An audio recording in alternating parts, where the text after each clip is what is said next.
Alright, let's hey there. Been getting a few comments on my posts and the setup on this Tronxy Moore 2 Pro. Questions about, well, it's been like 9 months since I think I posted before. So an update might be worth something. I've been using it fairly frequently. Let's see, there it is, going right now. I've been using it pretty frequently now for, well, the 10 months I've had it. Ups and downs here and there. Learning a lot about clay, for that matter. That's not my main medium, so that's been interesting. A few things that run into it. At least when I got it, the firmware that was provided only allowed for one stop. So I don't really want to do it right now because it's going so nicely. But you could pause it and purge, or pause it, clean the nozzle and get it going again.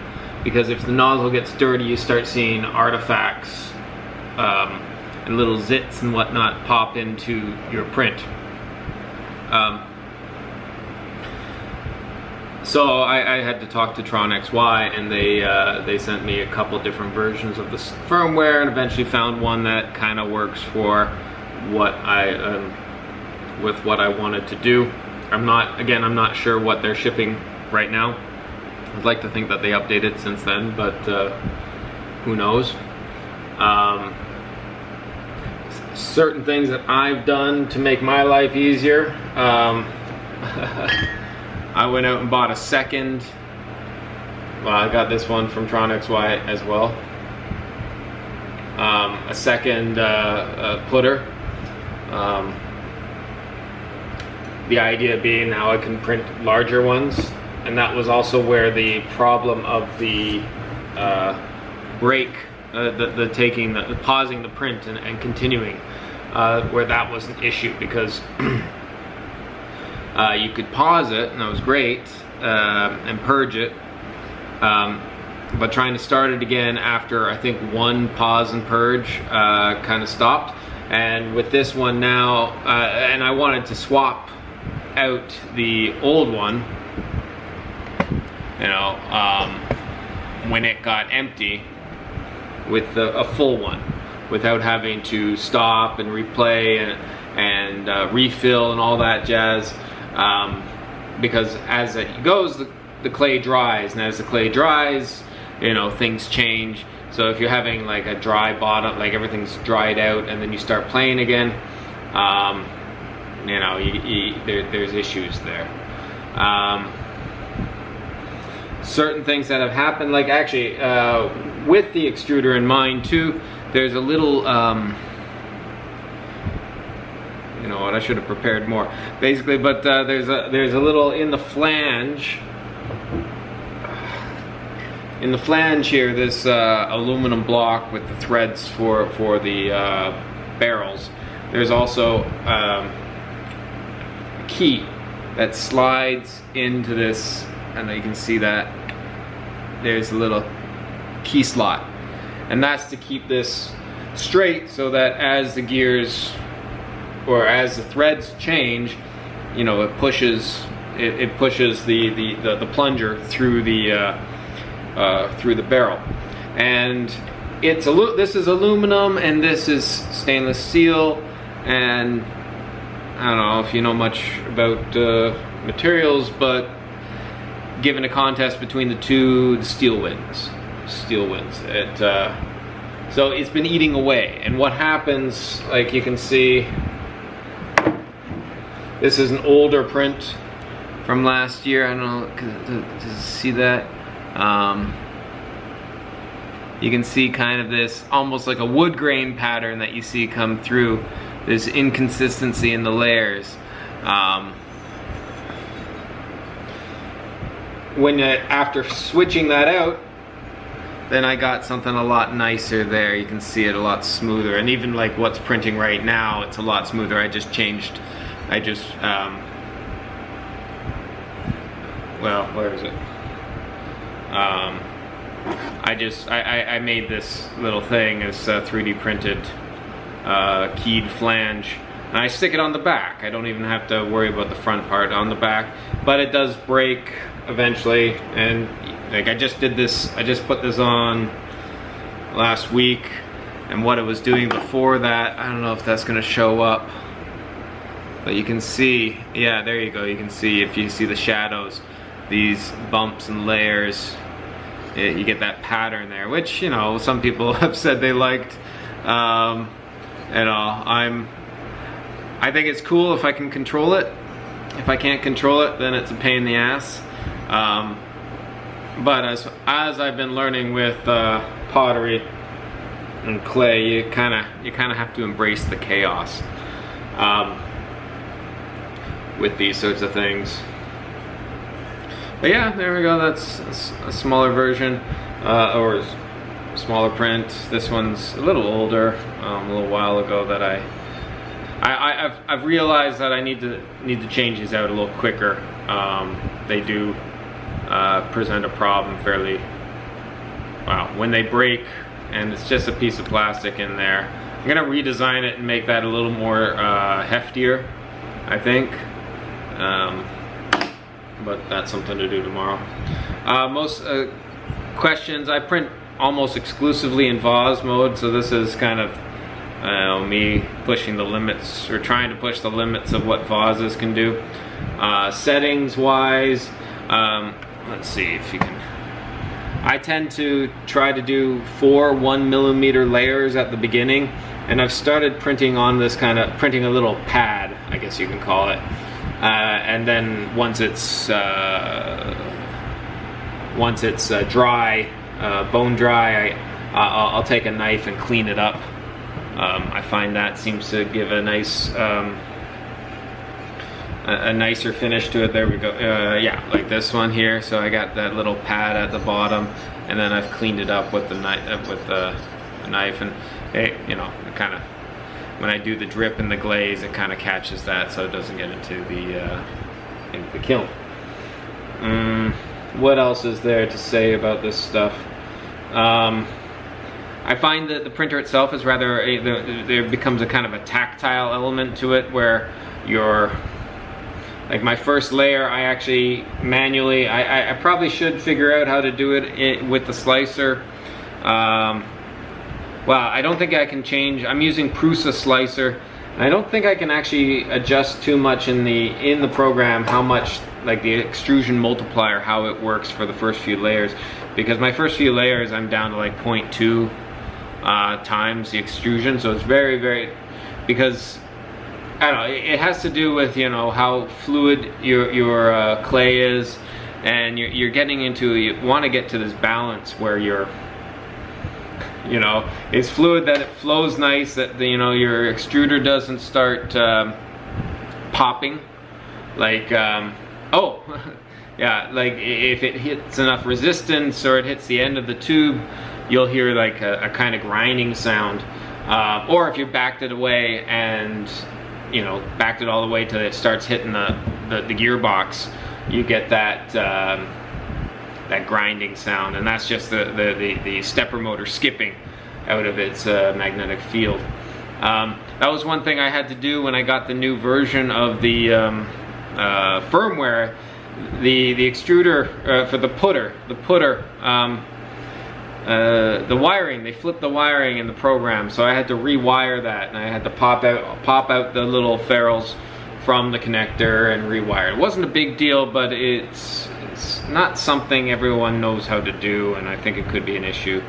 I do get some comments or questions on Instagram about that, and or no, wait, I think it was on Reddit I was hearing about that, and I think that's what the issue was that in the program, in the firmware, they had rewired it, or never, they had changed it backwards, so that, or maybe it was the connector that got flipped, because it originally worked when I bought it, and then when I updated the firmware, it was a whole big thing. What else is there? Yeah, oh, there's the there, right? You can see the flange I put on here, this 3D printed plastic, and you know, it had 4 bolts on the gearbox flange, so it wasn't too bad to just bolt that on. But I can see actually it's broken already. So yeah, and like just the teeth, the threads on this, they eat into the plastic, and they eat into the aluminum even. And yeah, that's how you get these weird layers and artifacts happening. But you know, I don't know. It's, yeah, this one much smoother. You don't have those ones. What else about it? Barrel, the bottles or barrels themselves, you know, this plastic versus this aluminum. So I've had it where if your clay isn't thin enough, it'll pop it out. Well, that's why they have these the bracket that holds it in there, but I've been kind of lazy a lot of the time. Oh, you can see my fans here. I've got fans on. Sometimes when it's kind of too wet, or depending on the kind of you know, how dramatic your swoops are and your design, I found that using the fans to dry it out a bit really helps with the stability. But even here, right, like this is one of the issues with one of these printers, and if you notice, if you've been looking around at something like the Wasp or other more professional ones, or if you have one at school, chances are it's a Delta printer. So nice thing with the Delta, you don't get the moving Y, right? Your workpiece is stationary, and then your tool rotates around it and lays down the clay as you go. So if you notice here, you can, I don't know if you can see it there, but there's a bit of jitter. Let's see if I can zoom in. And you know, it's a bit of a jelly almost, right? So, because that's what you want. You want something that can stand on its own, but it's fluid enough to pass through this, the Bowden tube, I guess you might call it. So as it comes back and forth. So one of the settings that I found I've been tinkering with is the jerk. And that the jerk on a 3D printer is it's not just me. No, it's how fast does it change direction? Like when it goes, you know, forward and backwards. You know, what kind of acceleration are you dealing with at that point? And generally, you kind of want to lower the jerk on these things so you don't end up with, well, like ringing. That might be technically what we're seeing in here a little bit, called ringing. So that's just the backlash. Well, in this situation, it's actually the part vibrating as you go up, right? You're getting further from the base, so you're getting more deflection in the part as it goes back and forth. And two, right? You see it on the X here, not just the Y, right? The X axis here. Well, it doesn't have the same problem. It has the mass of this thing, but generally not too much of an issue. This thing down at the bottom, right, you think about, you know, kind of, right, I move this and the top part, you know, like a high-rise in an earthquake, like we just saw in Taiwan there. I saw a video of a guy in a swimming pool on the top of a building, and just, right, yeah, right? The bottom moves and the top's, and like, unless it's super rigid, and wet clay is not, you get that sort of movement there. So, you know, like, it is a cheaper printer, right? Well, it's kind of the cheapest clay printer out there right now, I think. I haven't seen very many more. I do want to find another supplier for the bottles. But you know, it kind of is a nice entry level here. I've started really printing within my the size of my kiln. I had a bunch of just what would you call it? Bone dry vases lying around that wouldn't fit in my kiln, and it was just kind of like, why? So I eventually threw it all back into back into the bucket with some water, and now we're printing again. So yeah, I can print. My kiln is only what, I think it's 9 inches deep. So I'm within, I have to go within that 9 inches. Anything else about this printer? Jerk. Yeah, the first few layers can be an issue. You can always check out my Instagram. It's at Griffin Prototyping. I try to post more reels there, but I'm still printing, you know, 3 times a week, sometimes more. It depends on, you know, life, how busy I get with my robots and whatnot, and teaching. Yeah, no, I think it's a good printer. I think, you know, for me, again, going from, like, I've gone from 3D printers, plastic printers, to the clay.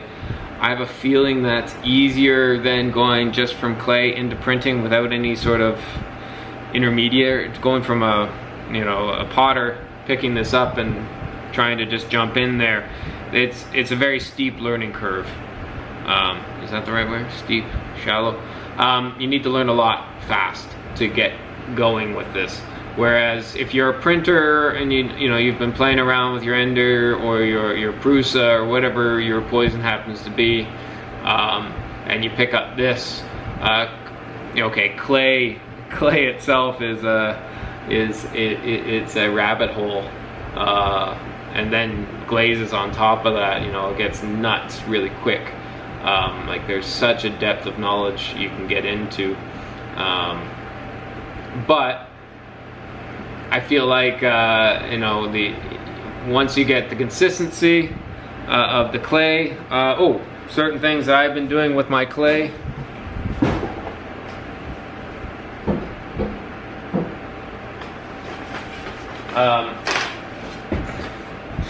Picked up a mud mixer, so I just put this in my electric drill and throw some water into the block of clay in my, these big buckets, and I just go to town until it's nice and consistent. If I'm reusing clay, I'll throw it in there with some water, blend it down with this thing overnight, let it sit, and then the next day blend it some more, and usually you can get a nice consistency. I talk about, I think in the other previous videos I talked about gelato. It can get kind of a whipped butter sort of consistency, but as you go, I guess there are some knife drop techniques that people have been telling me about that work quite nice to get a regular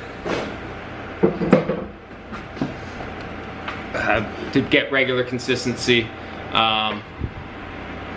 I haven't gotten into that. I had been looking into the idea of getting powdered clay and mixing it myself, and then just then I'd know the water content and I could work with that. But I don't know, just buying the stock clay, it's pretty cheap, and then whipping it up myself, it's not too bad. This one here, it's got a little bit of a Fibonacci kind of idea to it. I don't know if you can see that. I'm not great with this stuff. You'll see it. It'll be on my Instagram in a couple days once it's dried, and I biscuit and then glaze it. Yeah. I don't know what else is there to say about it. It's been, it's fun. I enjoy it. The printer itself, I don't know, if I were to do it again, I might be tempted to just buy like a cheap Ender 3 and then buy the extrusion assembly and set that up myself. I'm not thrilled about the firmware that comes with it, or that Tronxy Moore has offered. I feel like there's certain things, like with the new firmware, the original firmware, I'm pretty sure, if we go up there, adjusted the rotation of the extruder up here in concert with this one down here. I don't think it does that anymore. I haven't, you know, sometimes I feel like I should sit down and work it out, but at the same time, who's got the time? It works well enough. You have to play with it. It's kind of tactile. It's almost like working with the machine. Yeah. Big things to watch out, like big things with this, like with these extruders, you got to keep them clean. The clay gets in there, dries out, gets in there, and when you put on the new barrel, it doesn't let you go all the way in, and the pressure can knock it out. I don't use the brackets as much these days. That can be maybe one of the issues. But I found if your clay is right, consistency, and everything's clean in there, it goes quite smoothly. Especially with the new flange. I mean, I don't know if you've used. I should have taken it off to show you what the key like this has gone, what's happened to it, but it's been worn down to barely a nub. So you get a lot of, right? You see that kind of movement there. The less of that, the better. So I'm gonna do, yeah, design a new flange and expand that key a little bit to keep it from, yeah. Actually, I don't know if you can see it now. Let's see here. It's actually broken. You see the plastic moving. So I printed out this one. I'll probably replace it and see. I have been kind of wanting to do some more elaborate prints and go larger, well, in the X and the Y, so that it can still fit in my print and my kiln. Yeah. Well, I hope you like my video. I don't know what else there is to say. Please, I'm always happy to answer questions if you got them. You can check me out on Instagram, Griffin Prototyping. I have been trying to set up my vases for sale, but you know, it's a time issue. There's always so much to do and not enough time. But if something sparks your fancy, reach out, let me know. I'm pretty good at getting back to people. So yeah, hope to hear from you. And let me hit that subscribe button, and I don't know. Anyways, stay tuned. If I can, I'll try to do some more. If there's more questions, this ring light's rather unruly. But yeah, printing out quite nicely, this one. Changing that flange really makes a big difference. And keeping the nozzle clean, that's a big one too. If your nozzle's dirty, and this one's actually kind of dirty right now.